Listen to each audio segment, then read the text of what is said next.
Hai gengs, hari ini balik lagi di teman cerita dengan sebuah cerita yang kayak roller coaster, gengs. Ini wajib kalian masukin top list di teman cerita sih. Karena selain ada plot twist yang amat sangat tidak tertebak, sampai pas baca nih kayak ku terdiam sesaat. Dan pas selesai nyampe baca, gue berterima kasih banget sama teman kita ini namanya Theo yang udah ngirimin ceritanya ini. Berterima kasih karena bagus banget ceritanya, gengs. Dimana Theo ini tuh lahir dan tumbuh besar di Manado, gengs. Jadi kita udah jalan-jalan mampir nih sampai ke Sulawesi Utara, coba. Buat Theo dan teman-teman di Manado nih, kita sayang banget. Terima kasih udah pada terus-terusan nontonin video-video kita. Mau teman cerita, Mrs. Things, update atau nomad, yang kalau update sama nomad udah macam timbul tenggelam kali ya. Antara ada dan tiada.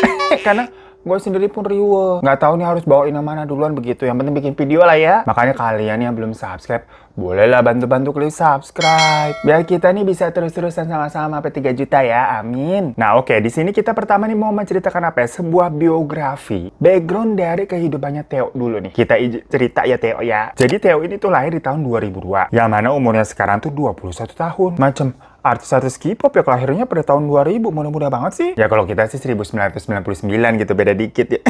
Ngarep, nggak tahu diri ya lama-lama. Nah, dari lahir, ayah Theo ini emang sudah pergi. Maksudnya pergi ninggalin mama Theo yang bernama Mama Lita. Dalam keadaan hamil si Theo ini. Yang bisa dikatakan Mama Lita ini merupakan seorang sosok ibu yang tangguh di matanya Theo nih. Karena memang udahlah ditinggal suami, Mama Lita juga seperti dijauhi atau kasarnya emang udah nggak dianggap keluarga semenjak berhubungan dengan papa. Ya malahan si papanya pergi ninggalin mama waktu lagi hamil. Dan konteksnya memang mama sama papa nih itu tidak menikah, gengs. Jadi Mama Lita ini hamil di luar nikah. Makanya dari situ mama ini udah nggak dianggap gitu di keluarga besarnya. Jadi semenjak udah ditinggalin sama keluarga besar, ditinggalin juga sama papa, Mama nih berjuang sendirian. Dan untuk mencukupi kebutuhan hidup sehari-hari, Mama Lita itu usaha jahit baju di rumah kontrakan. Pokoknya Mama Lita ini cuma punya Theo aja lah di hidupnya, yang membuat dirinya terus-terusan banting tulang, semangat menjalani kerasnya hidup, gengs. Nah, sedari kecil, Theo ini ternyata menjadi sosok anak yang spesial, karena dia bisa melihat apa yang kita tidak bisa lihat. Awalnya, kalau kata Mama Lita, dikira Theo ini semacam apa ya, punya teman hayalan aja. Macam anak-anak kecil kebanyakan. Namun lama-kelamaan ya akhirnya diketahui bahwa ternyata Theo ini adalah seorang indigo. Waktu kecil banget sih Theo nggak begitu inget ya apa-apa aja hantu-hantu yang pernah dilihatnya. Karena sebelum dia menyadari semua itu, Theo ngiranya mah semua tuh manusia. Karena katanya banyak banget nih makhluk-makhluk yang memang terlihat normal. Wujudnya ya manusia. Nggak melulu penampakan yang serem-serem aneh-aneh, enggak. Soalnya kalau memang ada yang serem-serem atau aneh-aneh, dari awal kalau Theo ngeliat, itu dia bakal nangis. Dikira apa ya, kayak monster gitu. Atau sosok yang menakutkan bagi anak kecil. Semisal kita waktu kecil gitu ngeliat badut, kalau gue mah takut dulu. Ngibrit gue dulu kalau ngeliat badut mah. Ya sama nih maksudnya kayak Theo, kalau ngeliat yang serem-serem mah ngibrit takut. Tapi kalau ngeliat yang wujudnya normal, ya dia kiranya itu manusia. Padahal sebenarnya mungkin itu adalah jin atau makhluk tak kasat mata. Nah karena hal itu dari kecil nih Mama Lita posesif banget sama Theo. Ya mungkin karena selain Theo ini anak satu-satunya ya, Mama Lita udah gak punya siapa-siapa lagi, gengs. Kemampuan Theo ini tuh ditakutkan. Bisa kayak semacam mencelakai dirinya sendiri gitu. Karena beberapa kali Theo ini semacam mau dibawa oleh para makhluk-makhluk tersebut. Maksudnya bukan apa-apa sih ya. Kayak pernah nih kejadian, Theo tahu-tahu tuh jalan sendirian ke tengah jalan raya. Hampir aja ketabrak mobil. Yang ternyata waktu itu Theo menceritakan kalau dirinya tuh lagi bermain dengan anak seusianya. Dituntun jalan ke tengah jalan. Namanya juga anak bocah gitu kan ya. Padahal kalau orang awam melihat ya, itu si Theo jalan mah sendirian. Jadi hal-hal seperti itu kan dianggapnya berbahaya dong. Makanya waktu itu Mama Lita bener-bener ngawasin Theo banget nih. Dan Theo ini tuh tidak mengalami yang namanya apa, masuk PAUD ataupun TK. Jadi dia langsung masuk SD di umurnya 7 tahun. Walaupun setelah gede, Theo tuh baru tahu kalau sebenarnya sih salah satu syarat untuk masuk SD itu katanya harus punya ijazah PAUD atau TK. Emang bener begitu ya? Kita mah nggak tahu tuh.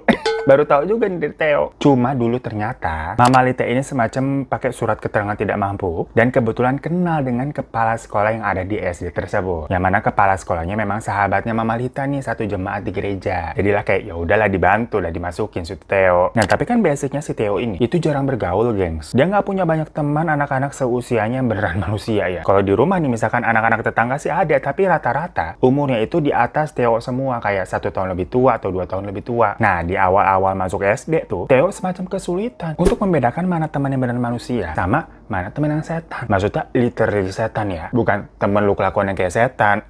Jadinya si Theo ini sering dianggap aneh. Karena lagi-lagi kalau misalkan orang awam nih melihat, lah itu ngapa sih Theo suka ngomong sendiri kan begitu. Bahkan akhirnya banyak juga nih guru-guru yang mengadu ke Mama Lita kalau Theo ini suka agak nggak konsen gitu dalam belajar mengajar. Semacam kayak suka main sendiri, tahu-tahu kayak ketawa gitu, kayak lagi ngobrol sama orang. Sampai kadang dia juga teriak karena tahu-tahu mengatakan melihat apa? Wanita tuh jualan gak ada kepalanya. Macam jadi kayak orang stres kan begitu ya. Ya masalahnya yang dilihat Theo ini kan memang sesuatu yang nggak bisa dilihat sama orang kebanyakan. Jadi kayak banyak yang nggak bisa memahami Theo lah. Dan ujung-ujungnya karena itu Theo ini suka dibully di sekolahnya. Dia jadi tambah nggak punya teman. Yang larinya lagi-lagi ya udah temennya sama makhluk-makhluk tak kasat mata itu. Cuman waktu SD sih buliannya nggak parah, kayak nggak pakai sampai fisik ya. Masih taraf verbal yang kayak dikata-katain aneh lah, freak lah, atau kayak Theo gila, yang kayak gitu-gitulah namanya orang bocah. Dari temenin sama sekali tuh. Sampai akhirnya ada momen yang membuat Theo ini tuh semacam tersadar, gengs. Jadi ada salah satu guru yang paling sayang nih sama Theo di sekolah, namanya Bu Mala itu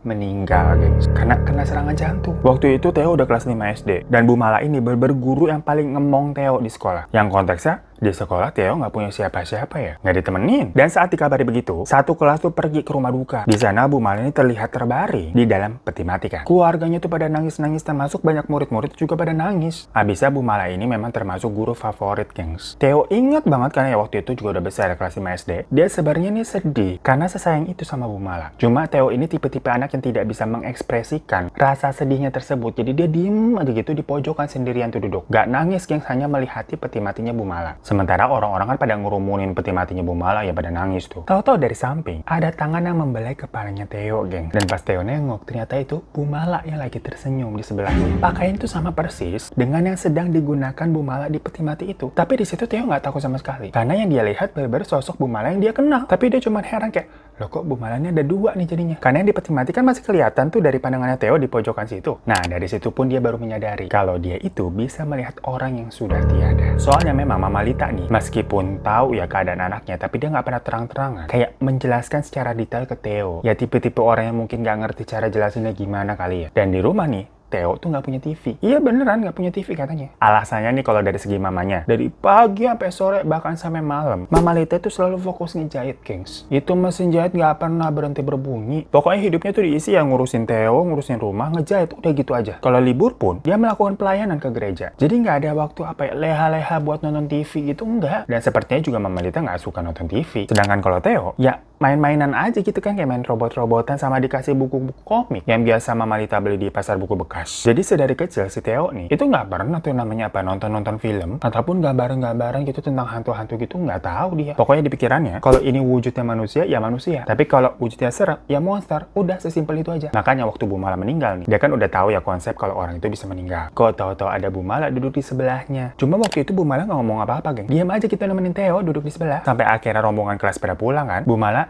dada-dada tuh ke Theo. Dan itu adalah salah satu momen yang Theo masih ingat sampai sekarang. Kalau ternyata orang baik itu meninggalnya memang akan indah. Jadi kayak mukanya tuh tenang, gengs. Soalnya abis itu ya Theo akan sering nih melihat orang meninggal yang keadaannya aneh-aneh begitu. Tapi karena abis itu dia tahu nih kalau ternyata banyak hal-hal yang dilihatnya itu adalah sesuatu yang goib, Theo ini jadi kayak semacam anak yang pendiam dan selalu jadi nunduk gitu jalannya. Kadang kalau ada hantu-hantu nih mendekatinya, dia langsung jalan cepet gitu sambil tutup telinga. Makin gede tentunya dia juga udah semakin ngerti ya. Sampai akhirnya dia SMP nih, geng. Nah menariknya waktu SD, itu katanya di sekolah SD-nya itu hantunya nggak serem-serem. Karena tadi banyak yang penampakannya kayak manusia, makanya si Theo temen. Jarang deh pokoknya kayak yang ada aneh-aneh kayak cerita-cerita horor gitu, nggak. Theo nih berpikir apa mungkin SD-nya itu kan semacam SD Kristen yang selalu ada doa-doa gitu tiap harinya. Beda nih sama yang di SMP nih. Isinya baru tuh bener kayak cerita-cerita horor.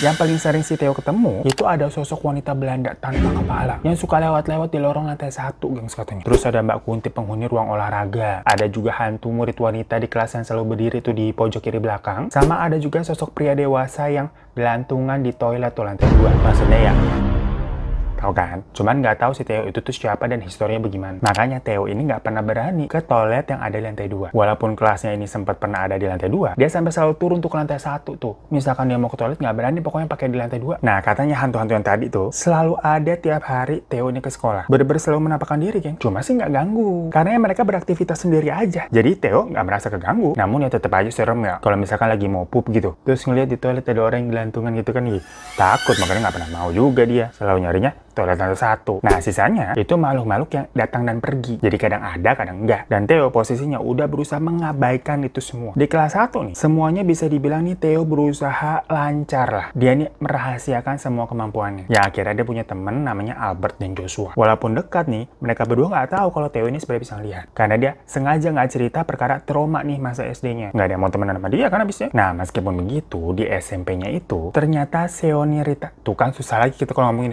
Seonaritasnya cukup parah.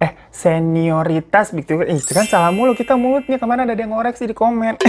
Senioritasnya cukup parah, gengs, di SMP-nya itu pokoknya ya. Dimana di sana nih, banyak kubu-kubuan gengnya. Jadi ini anak-anak kelas 3, itu geng cowok-cowoknya ada 3. Terus geng cewek-ceweknya ini ada 2. Itu yang paling hits, pokoknya paling megang satu sekolah lah. Kalau yang 2 geng cewek ini kayak ya udahlah ya. Meskipun mereka berdua nih antara geng kagak akur, tapi kan target mereka nih ke adik kelas yang cewek-cewek biasanya. Yang pada suka dilabrak-labrakin tuh. Pokoknya kalau ada adik kelas yang cewek, cantik gitu kan, primadona baru, lah abis udah pasti itu digojlok. Ya cuman itu kan maksudnya bukan urusannya Theo nih. Perkara Theo mah laki-laki ya, bukan target marketnya geng cewek-cewek lah. Cuma 3 geng cowok yang di kelas 3 ini tuh meresahkan semua geng. Pokoknya di antara geng 3 ini tuh bentrok mulu mereka. Badung-badung banget. Pokoknya nih geng 1 ada yang namanya geng Gaza. Isinya kayak ada 10 orang yang kalau habis sekolah nih ngumpulnya di jalan gang belakang sekolah. Yang memang biasanya gang itu disebut jalur Gaza. Makanya namanya geng Gaza.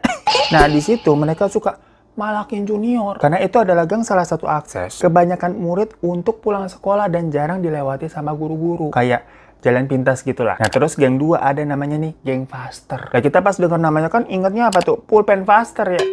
Jadul banget tuh yang kereng tapi agak suka bocor-bocor di tangan. Cuman ternyata bukan itu maksudnya, gengs. Mereka itu tuh geng anak-anak motor. Jadi kayak suka balapan liar malam-malam. Ke sekolah pada bawa motor anak SMP tuh. Makanya namanya Faster tuh, mungkin kayak fast gitu, kayak macam Fast and Furious kalau udah rasa-rasa.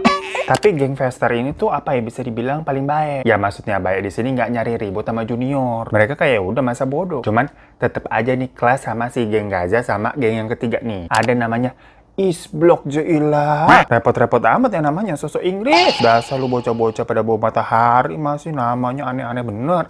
Jadi kalau Isblok ini itu tuh yang menguasai daerah timur sekolah alias kantin. Makanya yang makan di kantin sono itu tuh anggota Isblok anak-anak kelas 3 yang emang anggotanya ini paling banyak. Tapi selain Isblok, ya geng cewek-cewek ini pada boleh juga yang anak kelas 3 makan di kantin. Sama mereka yang seangkatanan kelas 3 juga tapi nggak geng apa-apa gitu alias netral. Ya pokoknya orang-orang selain dari geng Gaza sama geng Faster boleh lah makan di kantin. Cuman junior kelas 2 sama kelas 1 ya jangan harap. Kalau junior boleh aja jajan. Tapi nggak boleh makan di situ alias dibawa misalnya ke kelas ataupun makan di lapangan. Itu pun juga nggak tenang gitu ya jajan di kantin ya. Misalkan nih cewek cantik, anak baru, anak kelas 1, anak kelas 2. Pasti bakal digodain sama kakak-kakak Isblok. Tapi habis itu bakalan kena labrak juga sama geng cewek-cewek kan. Jadi serba salah gitu ya. Malas duluan junior ke kantin. Begitu banget ya kehidupan sekolah ya. Kalian dulu di sekolah begitu juga nggak? Komen di bawah ya. Nah intinya Theo ini adalah salah satu anak yang apa ya, semacam kena tekanan dengan kakak-kakak kelasnya. Karena pertama nih kalau pulang sekolah dia mau nggak mau harus lewat jalur Gaza tadi tuh. Ya bisa sih nggak lewat situ tapi jadinya muter. Agak jauh soalnya nih Theo kan jalan kaki. Kalau muter lah capek. Alhasil tiap hari sering tuh awal-awal dia dipalakin. Ujung-ujungnya mau nggak mau ya udah dia beneran muter gitu ya, capek deh. Tapi kalau sama geng Faster ini nggak ada masalah ya, aman-aman aja. Nah kalau sama Westblock, geng ini tuh kayak yang paling apa ya, suka membuli tanpa alasan jelas. Cuma junior yang suka kena dikerjain sama Westblock itu ya banyak, nggak cuma Theo doang. Albert sama Joshua juga sering kena. Tapi ini pernah nih waktu itu Theo ini pakai kacamata nih kayak kita nih. Itu tuh didorong dengan sengaja yang kayak pas-pasan gitu kan, dia lorong sama anak Westblock, pundaknya kayak seperti gitu loh, dihantem gitu gengs. Nah Theo yang kurus gitu kan kaget, sampai jatuh kacamatanya copot keinjek sama anak Westblock. Kayaknya sih keinjeknya memang tidak sengaja, cuman kan tadi ngedorongnya begini kan sengaja, jadi ya patah itu kacamatanya retak. Nah di situ ada kakak kelas nih, senior kelas 3 geng Faster lewat, kayak negor si Westblock, bilang macam kayak jangan keterlaluan gitulah sampai ngerusak barang orang. Jadinya malah ribut itu berdua si Westblock sama Faster. Momen itu dipakai buat Theo ngelipir kabur. Pulang-pulang ke Mama Lita, Theo ini ngakunya habis jatuh, gengs. Dan Mama Lita memang nggak marah. Yang mana hari itu juga sorenya nih, mereka pergi ke tukang kacamata untuk buat yang baru karena itu udah nggak bisa dibenerin. Ya, frame-nya udah patah, kacanya juga retak. Padahal Theo tahu sebenarnya pesanan menjahit bajunya Mama nih lagi nggak banyak. Kan kayak nggak enak ya sebenarnya. Cuman gimana? Kalau dia nggak pakai kacamata, nggak bisa ngeliat papan tulis tuh kalau lagi belajar Maju nggak bisa baca buku. Istilahnya mau nggak mau. Yaudah mereka ke tukang kacamata tuh di pasar yang sehari jadi. Tapi kan harus ditungguin tuh. Nah sementara nungguin lensanya dipotong, mereka pergi tuh makan ke sebuah restoran yang menjual makanan khas Manado gitulah. Pokoknya terkenal itu jual ikan cakalang, ayam rica, sama es kacang katanya. Jadi ngiler kita ya. Yang awalnya mah Theo juga udah lapar kan ya. Sekalian mau makan malam tuh udah jam 6. Tempatnya rame kan sampai ngantri-ngantri. Untungnya dapet tuh dia tempat duduk. Nah awalnya nih dari depan restoran, Theo mah udah ngeliat ada pocong yang berdiri di depan pintu masuknya. Cuma dikira ya udah itu kan setan biasa aja ya. Dimana Theo udah terbiasa nih melihat makhluk-makhluk seperti itu. Pas sudah duduk, Mama langsung pesen tuh tinutan semacam apa sih bubur khas Manado buat si Mama nih, dan pesen ayam rica buat Theo karena makanan favoritnya si Theo ini emang semuanya pakai bumbu khas rica-rica gitulah. Nah sembari nunggu makanan datang, Theo ngeliat kan ke sekitar nih di semua meja-meja gitu. Kalau makanan udah datang nih kan ditaruh di meja, itu ada pocong yang datang juga ngilerin makanannya. Awalnya Theo diem aja gitu kan berusaha ngeliatin tapi nggak gubris. Tapi pas dia perhatiin lagi kok nih beber tiap ada makanan datang, pocong itu pergi ke meja tersebut dan ngilarin ke semua makanan. Sampai akhirnya makanan yang Theo pesan datang nih, plek ditaruh di meja. Bener aja dong, pocong itu datang ke mejanya. Karena takut diilarin juga, sama Theo langsung diangkat gitu piringnya. Yang jadinya si pocong itu ngilarin meja yang nggak ada makanan, ya udah ngilarin ke meja aja. Nah karena tadi kan refleksnya takut diilarin, langsung diangkat gitu kan. Gak sengaja ada pengunjung lain yang lewat di belakangnya. Yang nyenggol itu piring jadinya jatuh pecah. Dan orang itu juga malah jadi marah karena bajunya kena ayam bumbu rica-rica, gang nguning-nguning itu kan, dia pakai baju putih, bukan baju loreng-loreng trio macan begini ya. Kalau gini nggak kelihatan ya kena rica-rica. Tapi adem nih walaupun belum disetrika.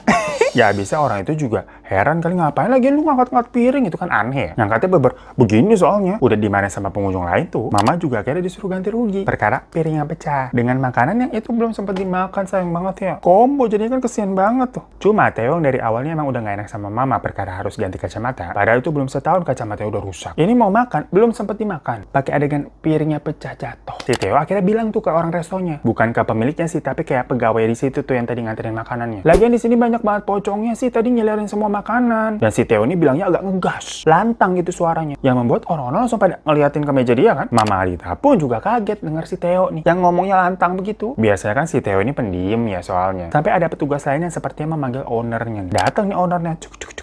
Dia bilang Mama tetap harus ganti nih perihal piring pecah. Sama ya bil makanannya juga harus dibayar. Jadi bil makanan tambah piring pecah. Lagi-lagi si Theo bilang semua itu perihal pocong-pocong di sini apa ada yang ngilerin makanan. Si ownernya langsung marah-marah dan bilang kayak kalau nggak punya duit nggak usah ngarang-ngarang cerita, langsung diusir mereka dari resto. Ya karena nggak mau berbuntut panjang, akhirnya sama Mama dibayar juga tuh. Dan mereka keluar tuh dari restoran langsung lanjut ke tukang kacamata lagi. Akhirnya hari itu mereka cuma beli roti aja buat ganjal perut. Terus makan di rumah aja udah selesai ngambil kacamata. Di rumah Theo cerita lagi dong tentang apa yang dia lihat tuh di restoran. Kayak Theo nggak bohong mah, tapi Mama Lita di situ diem aja gengs. Jadi dari dulu setiap Theo cerita mengenai hantu-hantu yang dia lihat, Mama Lita ini selalu diem, cuman mukanya kayak tampak sedih gitu. Nah singkat cerita Theo ini naik ke kelas 2, yang mana kelasnya juga naik tuh di lantai 2. Jadi kalau kelas 1 lantai 1, kelas 2 2, lantai 3 ya kelas 3. Makanya kan tadi udah diceritain kalau Theo tetap selalu ke lantai 1 tuh kalau mau ke toilet. Meskipun dia udah di lantai 2 tuh, udah kelas 2, tetap aja turun ke lantai 1 daripada ngeliat yang gelantungan. Kalau ke lantai 3 ya kagak berani lah, nyari mati itu namanya. Toilet kakak kelas. Nah geng-gengan tadi yang awalnya kan anak-anak kelas 3 udah pada lulus dong. Nah hierarkinya itu selalu regenerasi. Jadi awal yang pada ada di kelas 2 yang masih dikacungin istilahnya sama anak kelas 3, terus naik kelas lah mereka jadi anak kelas 3, menggantikan posisi geng-geng tadi dan menjadikan anak kelas 2 di bawahnya sama anak kelas 1 kacung baru. Nah parahnya angkatan yang baru ini di kelas 3 itu lebih kacau gengs daripada senior sebelumnya. Pokoknya tiap kali Theo datang ke sekolah tuh bawaannya takut gitu, kayak malas aja udahlah. Bukan karena ngeliat hantu-hantu di sekolah itu ya, tapi lebih takut ketemu kakak kelas nih yang kelakuannya lebih serem daripada setan. Nah suatu hari nih waktu datang ke sekolah, Theo ngeliat ada salah satu kakak kelas yang berdiri gitu di tangga menuju ke lantai 3. Jadi dari lantai 2 ke lantai 3. Tapi bajunya nih berlumuran darah gengs. Ya Theo kaget tuh pas ngeliat ternyata mukanya nih hancur sebelah. Nah Theo langsung kalau itu adalah kakak kelas yang sudah meninggal. Cuma yang Theo kaget, kemarin Rin dia masih ngeliat si kakak kelas itu tuh baik-baik saja. Jadi masih sempat ketemu. Namanya nih Kak Jason dari geng Faster gengs di kelas 3. Nah geng Faster itu kan jarang ngebully junior ya. Dari angkatan lama sama angkatan yang baru nih, mereka ya udah berkutat sama geng motornya aja udah. Dan Kak Jason ini termasuk salah satu idola cewek-cewek lah karena ganteng mukanya. Anak-anak motor ganteng. Nah si Theo nih sempat tatap-tatapan sama sosok Kak Jason, yang jadinya tahu-tahu Kak Jason itu ikutin dia terus gengs sampai ke kelas, masuk itu berdiri di samping kursinya Theo kan kayak ganggu ya. Soalnya kan penampakannya serem, kayak penuh darah gitu, mukanya kayak sebelah rusak gitu walaupun ganteng ya. Ternyata waktu istirahat baru kesebar tuh beritanya. Kalau kemarin Kak Jason itu kecelakaan motor waktu pulang dari sekolah. Jadi bukan pas lagi balapan liar gitu, enggak. Baru pulang dari sekolah nggak jauh langsung kecelakaan. Ya walaupun emang Geng Faster ini jatuhnya termasuk tetap masih anak-anak Bandung sih, walaupun nggak pernah ngapa-ngapain ke juniornya. Abisnya kan ya masih SMP, belum punya SIM woy. Pakai segala bobo motor, malamnya balap liar. Motornya juga macam ini gengs, motor-motor rakitan. Yang suara knalpotnya tuh bikin emak-emak ngomel-ngomel. Apalagi kalau punya bayi di rumah kan ngangon bayi gitu kan. Nidurinnya capek-capek gitu, diem-diem. Ada knalpot, wah gitu. Ya apa nggak empet kita? Kenapa kita jadi ngomel, kita emak-emak dong. Nah jadi pokoknya Kak Jason ini kecelakaannya pas pulang sekolah ya, bukan pas balapan liar. Di situ Theo jadi tahu kayak, oh pantesan. Berarti penyebab mukanya hancur itu gara-gara aspal kali ya, keseret kali ya. Terus badannya juga penuh luka. Masalahnya sosok Jason ini itu memang tidak berinteraksi, nggak ngomong apa-apa sama Theo. Jadi ya ngikutin doang gitu. Tapi kan Theo di sini udah nggak mau ambil pusing ya dengan sosok apapun. Akhirnya ya udah dia cuekin aja. Selama 3 hari berturut-turut tuh, Theo tiap kali datang ke sekolah selalu diikutin sama Kak Jason. Tapi terus-terusan dicuekin sama Theo. Ya mana hal seperti itu mah biasa juga sih bagi si Theo. Malah kadang ada yang sampai ngikutin ke rumah. Makanan sehari-hari dari kecil kayak gitu. Misalkan kalau dia ke tempat-tempat baru, itu suka diikutin tuh. Tapi asalkan nggak gubris dan nggak takut, lama-lama mereka akan pergi dengan sendirinya kok. Jadi memang di sini nih nggak ada cerita yang kayak jeng.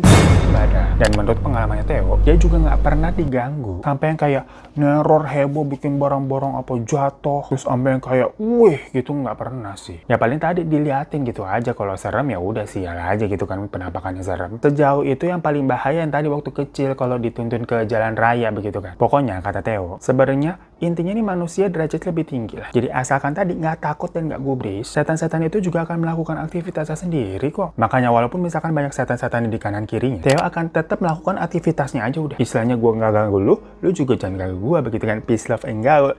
Kayak kita nih udah fokus aja bikin video ya. Manusia nih walaupun miskin nggak punya duit, ngelawan setan yang bisa ngasih duit, bisa jadi manusia menang. Karena duitnya setan, duit daun. Nah pokoknya waktu si Kak Jessie ngikutin terus ya, keadaan Mama Lita nih juga lagi sakit-sakitan geng. Batuk-batuk terus, mungkin kecapean kerja kali ya. Makanya si Theo kayak udahlah nggak urusin sama Kak Jessie, kenal juga kagak. Dan ini udah kerepotan sendiri tuh gantiin tugas Mama yang nyuci, ngepel, segala macem lah. Kalau jahit mah enggak ya, karena kan Theo nggak bisa jahit. Sampai hari keempat, waktu itu ceritanya Theo lagi di ruang kepala sekolah. Perkara dia nih punya masalah harus ngambil buku paket, tapi ya nggak punya duit. Jadi kayak minta keringanan lah gimana caranya nih ngadep. Lagi ngobrol-ngobrol sama kepala sekolah tuh, tiba-tiba terdengar ada yang ribut-ribut. Yang ternyata waktu itu ada alumni datang nih ke sekolah masuk dan nyamperin salah satu anak dari geng West Block. Ada namanya nih dari West Block, Kak Mike. Waktu itu pokoknya kan lagi jam istirahat. Dan West Block ini biasa selalu di kantin kan, penguasa kantin. Datang-datang si alumni itu langsung mukul si Mike. Lah ribut dong itu di kantin. Heboh satu sekolah. Nah si kepala sekolah tentunya juga langsung keluar kan ngecek. Begitupun si Theo, kepo lah ada HP. Dan pas Theo lihat ternyata itu alumninya adalah dari geng Faster yang waktu itu bukan belain sih ya, tapi negor West Block waktu nginjek kacamata Theo, inget gak lo? Yang ngomong jangan keterlaluan lah sampai ngerusakin barang orang. Nah itu tuh alumninya tuh. Waktu itu kan dia udah kelas 3, sekarang ya udah lulus jadinya alumni. Dia mukulin si Mike karena katanya si Mike ini penyebab adiknya meninggal guys. Yang tidak lain dan tidak bukan, si adik yang dimaksud itu adalah Kak Jason ternyata guys. Pas Theo lihat-lihat, oh iya mirip emang mukanya. Si Kak Jason sama alumni yang mukulin tadi namanya Kak Randy. Dan di situ memang sosok Jason itu terlihat berdiri di samping Kak Randy. Ya lagi mukulin Mike tuh ditindihin kan di atasnya. Kayak ngaku lu gitu terus kan. Tapi pasti ya satpam nih sama guru-guru termasuk kepala sekolah langsung datang melerai. Ya mungkin tadinya si Randy sampai bisa masuk karena kan memang di alumni. Kenal juga sama satpam, dikira mau ngapain ngurus apa ya. Jadi dibolehin masuk aja. Toto masuk langsung mukul si Mike. Dibawa tuh mereka berdua ke ruang capsek kepala sekolah. Nah sementara si Theo tadi kan mau ngambil buku paketnya tuh yang dari ruang capsek, kayak minta izin tapi ngambil dulu ya Pak, tapi saya belum punya duit gitu omongannya. Masalahnya abis istirahat tuh ada pelajaran yang mengharuskan si Theo punya si buku paket itu. Dari kemarin udah ditegur guru, mohon maaf kita belibet gitu omong. Perkara nggak punya buku kan, kayak mana buku kamu. Makanya hari itu dia sampai ngadep kepala sekolah buat ngomongin permasalahan perbukuan. Nah jadi si Theo kan kayak nunggu di depan ruang kepala sekolah, dia mau ngetok pintu tapi takut karena sepertinya permasalahan di dalam kan serius. Ntar juga dia kena semprot gitu kan, mau ngambil buku tapi kagak punya duit. Jadinya si Theo di depan aja tuh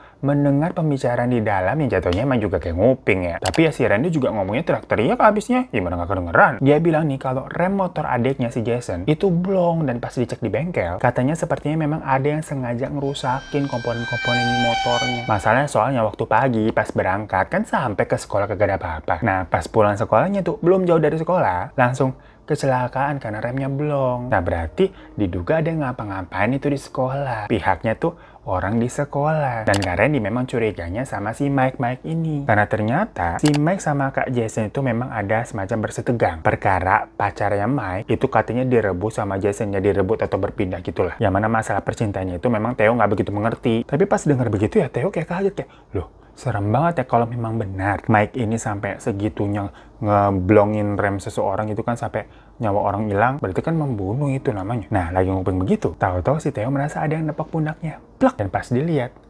Jason, guys. Cuma di situ tahu-tahu si Theo kayak ngeblank, nggak inget apa-apa. Bangun-bangun loh. Kok gua di UKS? Ya ternyata tadi dia kerasukan Jason. Hari itu sekolah geger bukan main. Karena katanya si Theo ini sampai teriak-teriak di tengah lapangan, nangis-nangis dan bilang pelaku yang membuatnya meninggal adalah Mike gitu. Karena lagi kesurupan Jason ya. Heboh lah pokoknya itu satu sekolah. Ngeliat si Theo ini kayak kesurupan begitu kan. Kenapa nih orang? Cuma ternyata hal itu adalah cikal bakal memperburuk keadaannya si Theo nih gengs. Pertama nih saat dia kerasukan, dia tidak dipercayai omongannya, kayak orang nggak tahu sebenarnya si Theo ini kerasukan. Dia dianggap hanya mencari sensasi dan kayak perhatian aja. Karena kan nggak ada yang tahu sebenarnya si Theo ini indigo. Dia nggak pernah bilang, baru nutupin. Dan kedua, tuduhan kalau Mike nih pelakunya yang katanya membuat Jason ini bisa kecelakaan, itu nggak ada buktinya. Karena memang nggak ada kayak semacam apa saksi mata ataupun CCTV yang bisa menjawab semua itu. Jadi itu semacam dianggap sebagai tuduhan tak berdasar aja, gengs. Perkara si pacarnya Mike itu pindah ke Jason, jadi dianggapnya si Mike ini jealous. Tapi ya tadi, nggak ada buktinya. Yang ujung-ujungnya kecelakaan Jason itu dianggap murni sebagai kecelakaan motor biasa aja. Dengan background Jason yang gimana pun juga kan anak yang faster, yang suka ugal-ugalan nih naik motor. Dan motornya pun motor kita, yang kayak mesinnya juga bredelan, dia nggak punya sim pula. Ya udah kayak nggak diusut sama polisi, dianggapnya memang kecelakaan aja. Kalau kalian nanya, kok sekolahnya biarin sih tuh anak SMP udah pada bawa motor? Ya Theo juga nggak tahu pasti kenapanya ya. Apa mungkin sekolahnya udah capek, bilangin, tutup mata. Makanya di sini juga sengaja nggak disebutin kan sekolahnya Theo ini ada di mana biar nggak panjang aja urusannya. Cuman ya gue lihat-lihat ya di jalanin anak SMP emang banyak di sini juga naik motor. Sampai kita kan juga kadang ngomel-ngomel, lalu bocah kaki juga belum nyampe kan, bawanya juga wah gitu kan, nyerempet nangis, ngadu sama orang tuanya, kita yang dimarahin. Lah anak lu juga belum punya SIM nih, bagi orang tua lu jangan gila-gilaan ya, biarin anaknya tuh masih kecil udah biarin naik motor malah bangga, sing eling lu jadi orang tua. Nah masalah yang ketiga pula nih, kejadian hari itu semacam apa ya, nyari perkara dengan geng West Block. Otomatis kan geng West Block nih ngelihatnya kayak apa-apaan lu junior lo, berani-beraninya teriak-teriakan di tengah lapangan begitu. Ya habis itu si Theo. Di hari kedua setelah kejadian tadi, pulang sekolah nih si Theo langsung dibawa ke lapangan kosong. Dihajar dia lebih dari 30 orang tuh anggota West Block. Ganti-ganti dok. Kita bayangin aja sampai nggak tega. Katanya si Theo nih kalau diinget rasa-rasa sakit itu baru udah kayak udah mau mati. Sampai kan Theo pakai kacamata nih, ditonjok begitu. Wah, ya kena mata. Sakit emang bukan main. Habis itu pulang dia. Sama-sama kayak terdengar suara-suara seniornya sampai akhirnya sinyal hilang.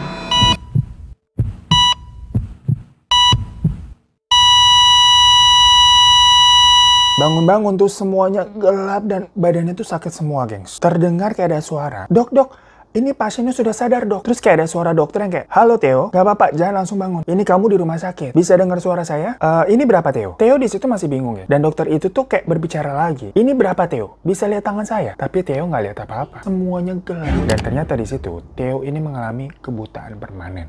Jadi sampai ceritanya dibuat, Theo bilang ya dia udah nggak bisa ngeliat lagi, guys. Butuh waktu yang sangat lama untuknya tuh bisa menerima dan beradaptasi dengan keadaan yang sekarang. Jatuh bangun mentalnya, dia juga sampai harus belajar braille, semacam huruf yang timbul gitu yang sangat susah katanya di awal, geng. Yang jelas saat hari itu terbangun dan mengetahui kalau dia sudah tidak bisa melihat lagi, dia merasa dunia sudah hancur sehancur-hancurnya. Didengarnya suara tangisan Mama Lita yang tak henti-hentinya meraung-raung di rumah sakit. Ini bentar ya, gue gak kuat. Maaf ya geng, soalnya dari awal baca nih gue kayak nangis terus. Sebenarnya beber sampai Pas baca emailnya aja gue sampai diem gitu loh. Namun spoiler aja ya, Theo bilang katanya sekarang dia sudah bisa menerima keadaannya. Yang mana juga banyak banget aplikasi buat teman-teman tunanetra untuk bisa beraktivitas. Termasuk nulis cerita kayak Theo nih. Ataupun hanya sekedar buat ngetik WhatsApp, baca pesan, itu katanya sekarang sudah dimudahkan banget dengan yang namanya teknologi, gengs. Jadi mungkin ada teman-teman di sini yang memiliki keterbatasan juga, terutama tidak bisa melihat seperti Theo. Itu jangan menyerah karena semuanya ada jalannya. Namun memang Theo akui di awal-awal itu susahnya benar-benar seperti sudah mau menyerah, gengs. Dan di sini sebenarnya ada semacam cerita yang dari gue pribadi ini awalnya seperti apa ya, kurang setuju. Cuman ternyata waktu sampai kita baca nih di akhir, ya kita sebagai orang luar juga nggak berhak ya menjudge, yang mana nggak ada di posisi seperti Theo waktu itu. Yang jelas kejadiannya itu sampai melibatkan kepolisian, gengs. Namun karena ini masuk ke dalam kasus bullying yang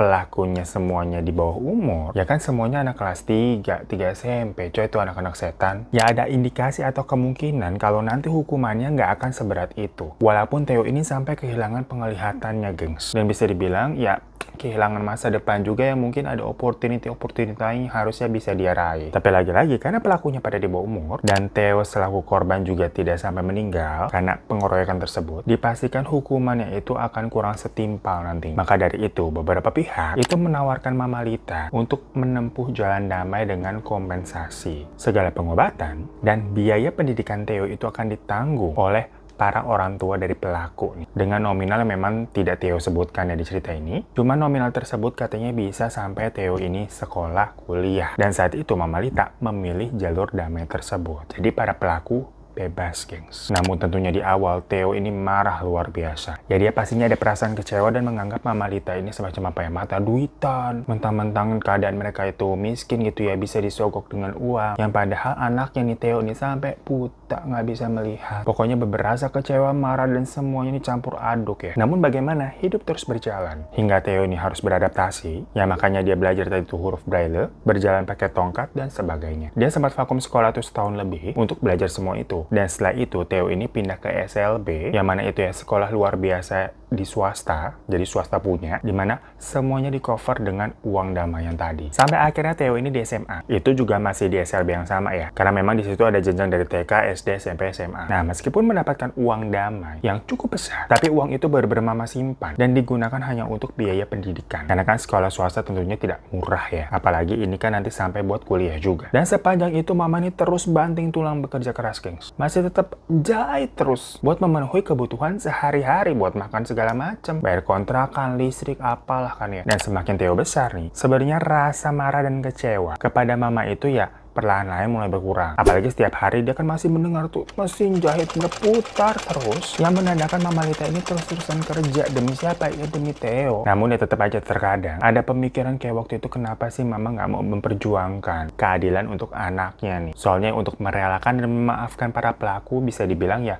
cukup sulit lah buat Theo pribadi. Namun ada satu hal yang Theo senangi di sekolah barunya di SLB ini. Waktu awal dia masuk itu kan dia ngulang lagi nih kelas 2 SMP. Sampai akhirnya dia masuk SMA pun, di sana nggak ada yang namanya senioritas sama sekali, gengs. Semua orang terdengar baik di telinganya. Dan apa ya, berbeda udah. Walaupun dia nggak bisa melihat wajah orang-orang nih, tapi ketulusan dari suara dan sentuhan itu terasa. Gak kayak waktu di sekolah sebelumnya, yang tiap hari berasa kayak masuk neraka gitu katanya rasanya. Awalnya Theo ini masih diantarin sama Mama Lita terus ya. Tapi akhirnya dia punya semacam tukang ojek langganan yang bisa antar jemput tuh tiap hari. Dan setiap Theo pergi ke sekolah rasanya tuh senang. Karena dia mau bener-bener belajar dan ketemu sama temen-temen yang bisa dibilang senasib dengan dia. Gak ada perasaan apa ya, takut gitu buat ke sekolah kayak waktu yang dulu. Nah, sampailah di tahun 2020. Waktu itu Theo ini kelas 3 SMA. Ingat banget bulan Maret dia mau ujian nasional UN. Dan itu bertepatan dengan apa? Dengan adanya COVID di Indonesia. Sampai akhirnya kan ditunda kan tuh. Heboh banget karena tinggi banget tuh kasusnya di Indonesia bulan Maret. Ujung-ujungnya UN dibatalin. Nah, bulan April, Theo kena, gengs, alias positif. Kayaknya sih ketularan dari tukang ojek langganannya. Yaitu rasanya apa ya? Antara sakit, cemas, takut gitu kan. Buat para penyintas COVID generasi pertama, pasti tahu tuh rasa cemasnya bagaimana. Beritanya masih simpang siur di mana-mana, masih minim info banget. Dan media kan juga serem-serem ya kalau beritain. Ya dengan keterbatasannya Theo seperti itu ya, ditambah sakit COVID pula. Mama Lita tuh yang terus-terusan ngurus di rumah. Cuman kayak udah dibilangin pakai masker, pakai pelindung, jangan kontak langsung, ya gitu-gitu lah. Jadi sekitar 2 mingguan lebih, Theo itu ya isolasi mandiri tuh di dalam kamar. Mama Lita mah cerewet banget. Kalau waktunya harus makan, makan, minum obat gitu kan, bener-bener harus terjadwal. Terus paginya disuruh jemur gitu kan, disuruh keluar. Sampai akhirnya Theo udah merasa baikan. Dia minta dianterin swab ke puskesmas. Maksudnya biar ya udah sama Mama Lita juga nih ngecek kan, soalnya kan satu rumah. Takutnya Mama positif juga. Tapi Mama nih bilang kayak, udahlah kamu sama tukang ojek langganan aja. Soalnya kalau ke puskesmas Mama Lita takut. Di sana kan pasti banyak yang lagi positif tuh. Biasalah emak-emak kan alasannya suka macam-macam. Karena waktu itu selain sakit tuh dicolok gitu kan dalam, bayarnya juga awal-awal mahal banget. Belum gratis itu, gue ingat banget PCR aja sampai 1,5 juta di sini. Ya udah akhirnya Theo ini pergi sama tukang ojek langganannya ke puskesmas. Yang si tukang ojeknya cerita, dia ini ternyata baru negatif. Makanya tadi si Theo akhirnya ngira kalau dia dapatnya nih dari kang ojek nih. Soalnya kayak agak berdekatan gitu, memang waktunya agak samaan. Udah selesai gitu kan nge-swab, tapi hasil ceknya nih belum bisa keluar. Karena waktu itu lagi-lagi nggak ada yang langsung, yang nggak ada yang kilat mah mahal banget. Ya udah, Theo balik pulang dong. Masih pakai masker segala macam tuh. Tapi mah dia udah yakin negatif nih. Karena udah nggak ada gejala apa-apa, udah nggak ada rasa apa-apa. Pas sampai rumah, si tukang ojek nih bilang, itu kenapa di rumah nggak ada rame-rame? Ya Theo nggak tahu ya kan, dia udah nggak bisa ngelihat. Cuma pas turun nih, banyak suara ibu-ibu yang nyamperin dia. Yang bilang kalau Mama Lita meninggal. Itu rasanya kayak nggak percaya, kayak, hah? Nggak mungkin lah, baru tadi ditinggal bentar kayak cuma 2 jaman ke puskesmas. Terakhir kan masih ada, disuruh ikut nggak mau. Yang ternyata geng, Mama Lita itu meninggal karena COVID juga. Yang sepertinya karena ketularan Theo. Perkara kan mereka serumah tuh, dan nggak tahu sejak itu tuh si Mama Lita ini sebenarnya pakai masker apa enggak. Perkara Theo memang sudah nggak bisa ngeliat kan. Namun gengs, diduga Mama Lita itu sebenarnya sudah tiada sekitar 3 harian. Dilihat dari kondisinya yang memang sudah terbaring tuh di kasur. Masalahnya tadi sebelum Theo pergi ke puskesmas, dan setiap hari kemarin-kemarinnya, dia kan masih berinteraksi dengan Mama Lita. Yang selalu ngerawatnya juga tuh, bilangin jemur, minum obat, makan. Yang ternyata gengs, walaupun Theo ini sudah tidak bisa melihat orang yang tak kasat mata lagi, tapi ternyata kemampuannya itu masih bisa mendengar dari sosok-sosok tak kasat mata, yang mana sebelum-sebelumnya tuh masih jadi terus terdengar, yang dikira Mama Lita kan masih kerja. Dan semua itu nggak dia sadarin kalau ternyata Mama Lita udah nggak ada. Sampai di saat dia turun dari ojek tuh dan dibilang katanya Mama Lita meninggal. Jadi waktu itu ceritanya ada tetangga yang memang ngejahit tuh,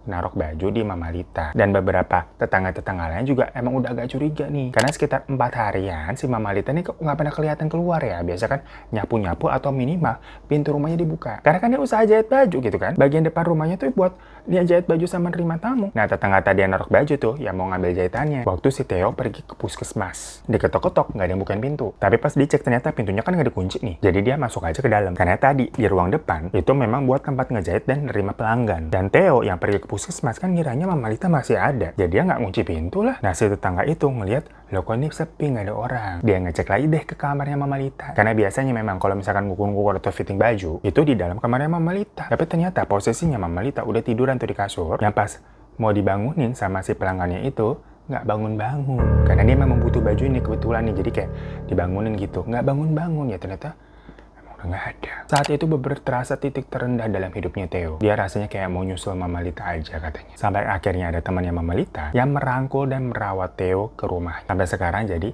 si Theo ini dirawat sama yang namanya Bu Maria. Nah Bu Maria ini adalah kepala sekolah di SD-nya Theo. Yang waktu itu masukin Theo meskipun Theo nggak punya ijazah TK sama PAUD. Nah sampai sekarang Theo masih tinggalnya nih sama Bu Maria nih. Dan nggak tahu ya seakan-akan Mama Lita ini memang punya firasat atau bagaimana. Uang damai dari kejadian Theo yang tempo hari itu sempat diberikan kepada Bu Maria nih sepenuhnya. Sebulan sebelum terjadinya COVID tuh di bulan Maret. Jadi sekitar bulan Februari. Jadi sebelum si Theo kena COVID juga sebetulnya. Mama Lita katanya cuma bilang, ini titip ya. Takut kepakai soalnya uangnya. Ini semua buat biaya kuliahnya Theo. Karena kan Bu Maria ini memang kerjanya di bidang pendidikan. Jadi sewaktu dari awal-awal si Theo ini tidak bisa melihat, memang Mama Lita ini selalu konsul dengan Bu Maria. Kayak nanya ngurusin ini pindahnya ke SMP mana, SMA mana, terus nanti kuliahnya gimana. Itu yang ngurusin memang dari awal nih Bu Maria. Jadi sampai sekarang Theo tinggal sama Bu Maria. Bu Maria ini memang tidak menikah, gengs. Jadi dia tinggal sendiri dan sekarang tinggal bersama Theo. Dan Theo ini sudah kuliah mengambil jurusan sastra Inggris di salah satu kampus yang memang ramah disabilitas di daerah Manado.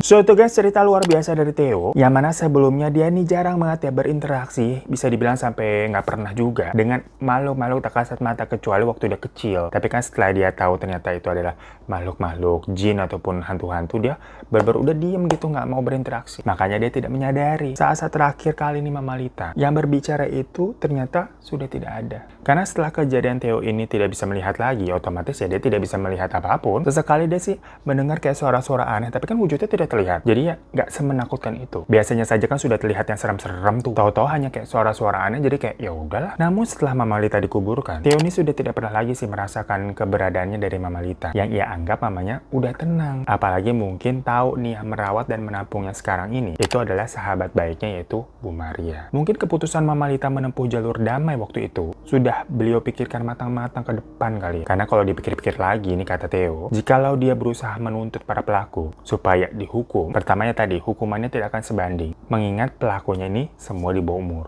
Dan misalkan setelah dihukum, penglihatan Theo kan juga tidak bisa balik normal. Dan dia membayangkan nih, jika tidak ada pegangan dalam keadaannya saat ini, seorang diri ditinggal sama satu-satunya orang yang selalu dia jadikan pegangan dan sandaran hidupnya, akan bagaimana hidupnya Theo seterusnya. Yang ternyata saat ini si Theo ketahui, kalau nominal uang damainya tuh sebenarnya bisa untuk melanjutkannya ke jenjang S2. Karena memang cukup besar nih kolektif dari 30 orang. Cuman Theo belum tahu apakah ia akan melanjutkan ke S2 nanti, karena yang jelas sekarang dia mau menyelesaikan S1-nya dulu fokus. Masih berjalan soalnya, gengs, doain cepet selesai katanya. Dan di tengah-tengah tugas kuliahnya, katanya Theo suka mendengar nih video-video dari teman cerita khususnya. Makanya dia mengirim cerita ini, gengs. Dan berharap mungkin bisa menjadi semangat untuk teman-teman tunanetra dalam menjalani hidup ini, pokoknya jangan menyerah. Apalagi tadi Theo bilang juga dengan kecanggihan teknologi yang ada, semua kesulitan itu bisa terbantu dengan mudah. Dan buat para pelaku nih, jujur Theo nih ya manusia biasa yang belum bisa 100% memaafkan. Jadi buat teman-teman di luar sana yang mungkin dulunya pernah melakukan semacam bullying kepada seseorang, setidaknya minta maaflah kepada orang yang pernah kalian sakiti. Mungkin di dunia ini kalian bisa lolos, tapi ya Tuhan tidak tidur. Karena di akhirat pasti semuanya akan ada balasannya. Semua hal jahat yang pernah dilakukan di dunia akan dipertanggungjawabkan. Sekali lagi terima kasih banyak ya Theo ya. Makasih banget udah sering-sering dengerin teman cerita, dan untuk kiriman ceritanya di teman cerita kali ini. Semangat terus, berkarya terus. Pokoknya masih banyak kok orang-orang baik di luar sana ya Theo ya, yang pastinya peduli dan sayang sama kamu. Dan buat teman-teman semua juga yang mau kirim-kirim cerita, bisa langsung ke email di bawah ini. Terima kasih banyak lagi semuanya. Sampai jumpa lagi di teman cerita yang lainnya. Assalamualaikum.